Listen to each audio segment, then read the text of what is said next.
Hey friends, happy Tuesday. Thanks for joining us for this 13 Plus Fastcast. We are waiting right now to hear from President Biden. He is expected to deliver his remarks about the situation in Israel. So we're keeping a close eye on that. As soon as the president appears, we will take that and let you listen into what he has to say. But really quickly, just want to kind of go over a recap of what we know so far in terms of what's happening in Israel. So far, 1,600 people have been killed.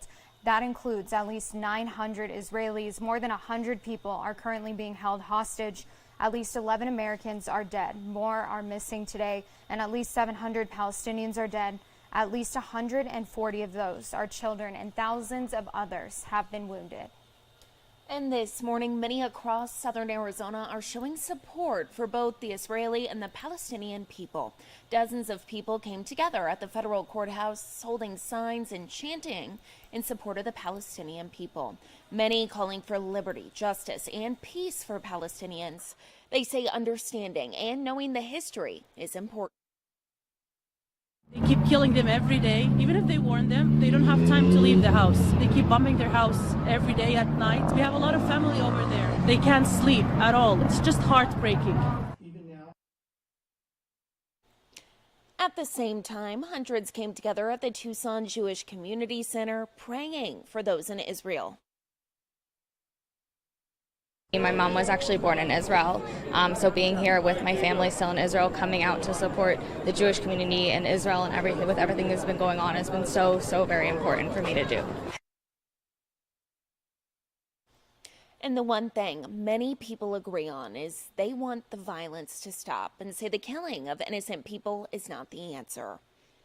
And of course, this is something we're going to continue to keep an eye on for you, as well as the president and what he has to say. So when he does come up, we will take you live out to his press conference at the White House this afternoon. But one thing that we want you to keep an eye on today is our website. We kind of walked you through this yesterday, all of the different stories that are coming down. And if you go to our website, you can see them all there on the main page. But if you want to look at some of the more comprehensive stories and just kind of what we've been posting over the last few hours, you can go to that drop-down menu. You're going to want to go to news and then to national, just like that, and then that will kind of take you through everything that we get in as we learn more today. So just a good resource for you right now, of course, as we continue to follow this heartbreaking story today and as we continue to learn more about the conflict that's happening right now in Israel and in Palestine.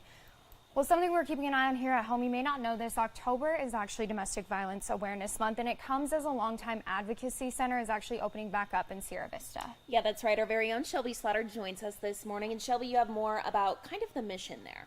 Yeah, hi ladies. Good Hi, morning. good morning. You know, reporting here for about a year and a half, I go to Sierra Vista very often, but I did not know that Lori's Place even existed. Yeah, I didn't either. And so to walk through this establishment and kind of see what they had to offer, it was really, really cool. So if you take a look here, there's some video of what we saw yesterday when we went out.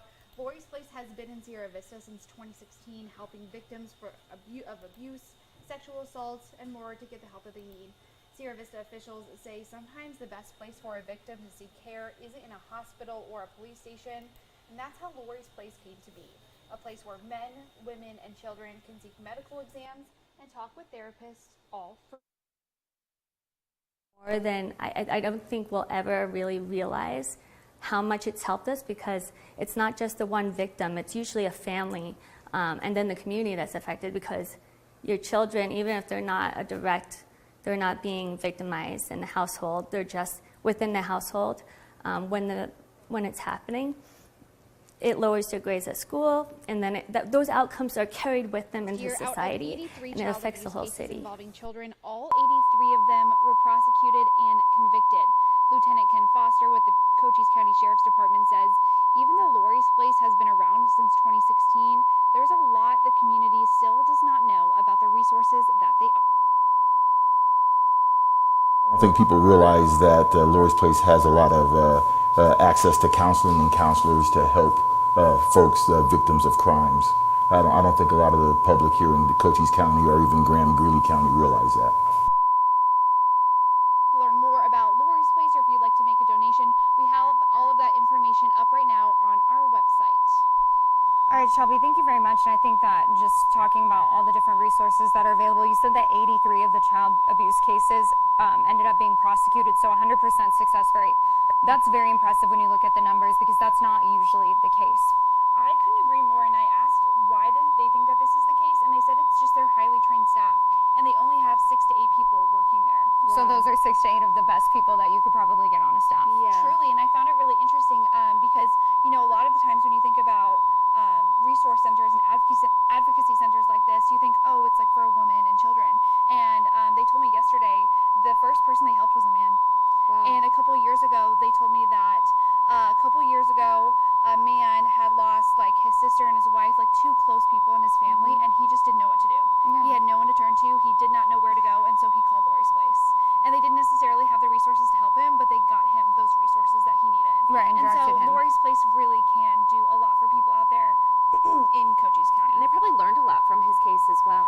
It sounds like it's a learning lesson every single day because while they were created in 2016, they are rebranding now to help more people and get that initiative out there. So it is a really, really cool organization. And again, that's all up on our website. If you want to donate, they take clothing donations for women and children who come. They need a change of clothes. And then they also take monetary donations as well because that's how they stay open. And I think the important thing too is knowing that that is up on our website. So if somebody does need help, this is a place that you can go. Yep, exactly. And I believe it was like Cochise County, Graham County, and Greene County. Lori's Place serves all of those people. So Wow. it's a lot Lots of of people people. that they help. Yeah. Well, thank you very much, Shelby. We Thank you guys for appreciate it. having me. Absolutely. Well, something else you need to know about today, especially if you have not registered to vote.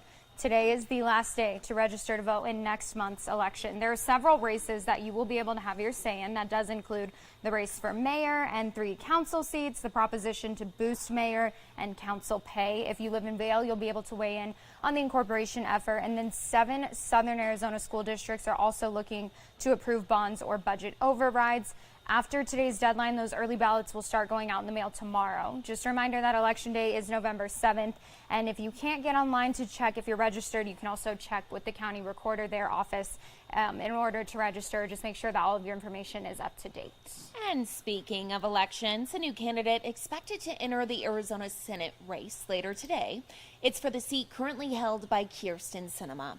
Carrie Lake says she's getting ready to make a, quote, huge announcement today. We know she's been kind of promoting this on all of her social media platforms. On Twitter, Lake said she will be joined by her family for that announcement. It sets up a potential 3-way race for a critical seat in the United States Senate. We're still waiting to hear from Senator Sinema about whether or not she will run again.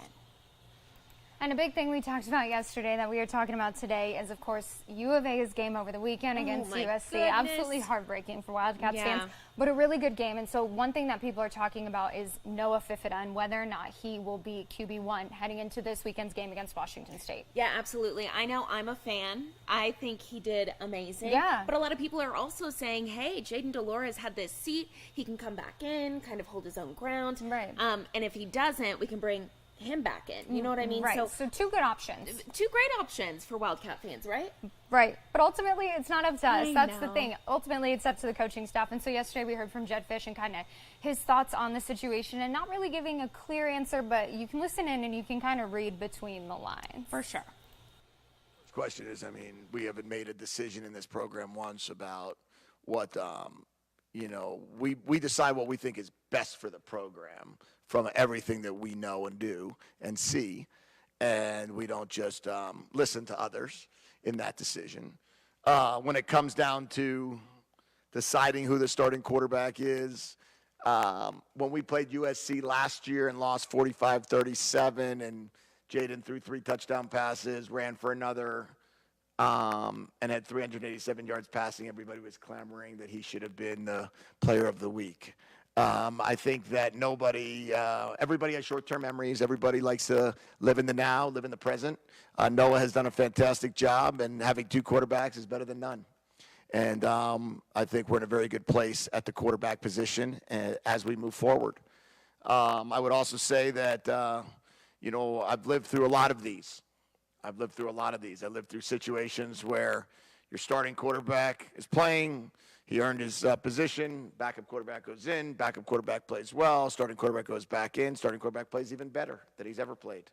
I've seen it the other way. I've seen it in every way, shape, or form over 25 years and 20 of them coaching quarterbacks. So I look forward to both of those guys getting better every week, and we'll figure out as we go how that process works. In turn of, I don't know who's going to start this week because I don't know how healthy Jaden is. We'll see. He's healthier than he was last week. He's better than he was the week before. And we'll let that play out as we roll. And get this, the Washington State head coach even weighed in saying of Noah Fifita yesterday, quote, "I don't know how you don't play the young guys. Still, ultimately, it is not up to us. And if he's healthy, it seems like Jaden Delora will remain QB1 heading into this weekend." So I guess the answer for now is we'll just have to wait and see. Again, Arizona plays Washington State this Saturday at 4 p.m. Judd made it clear, too, he doesn't really care what we think. He said it's well, not that's really why he up makes to the big y'all. bucks, I right? know. He's like, you don't get paid He for knows this. what he's doing. Right.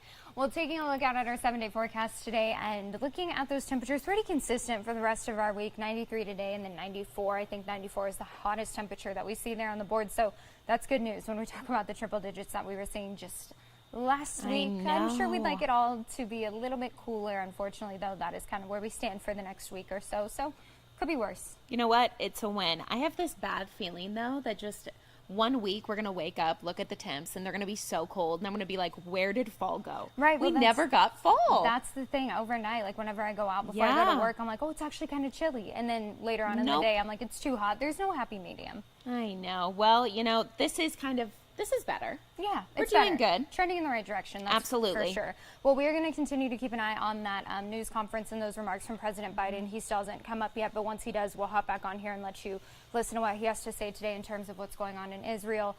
So we will join you back here whenever that happens. But thanks for joining us for this 13 Plus Fastcast. We'll see you very, very soon. And then if you can't catch that press conference, you can catch Carson back here at 2:30. Absolutely. I'll have the latest on that press conference and more local news and weather. Have a great day.